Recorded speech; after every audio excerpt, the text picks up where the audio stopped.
This is the story of fragrances.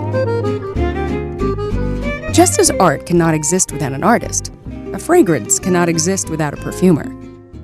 I'm Mark Banwer, Executive Vice President for Belmay and in charge of international fragrance development.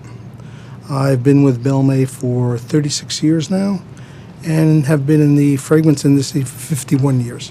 I wanted to be an architect.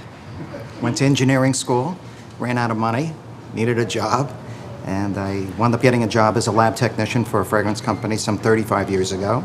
Actually, my father was a pharmacist, and he prepared his own compositions in fragrance and sold them in the pharmacy in a big can, the tap, where people would fill their colognes and their... So that was his passion. And in some way, it got transmitted to me.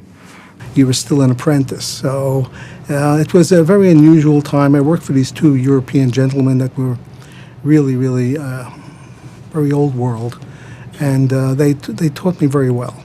My last training happened to be in flavor chemistry at Procter & Gamble. And the flavorist told me to go and interview with the perfumers. A very famous perfumer, Pierre Bourdon, told me from the very beginning, Christophe, to become a perfumer, you have to learn at least for 5 years to start playing the piano, what we call the piano, all these ingredients that we use, the notes. And then he said it takes around 10 years to start being able to play. The first project that put me in the map was Polo by Ralph Lauren. And at the time, I was a very young perfumer, and I had no idea of the kind of success I was generating.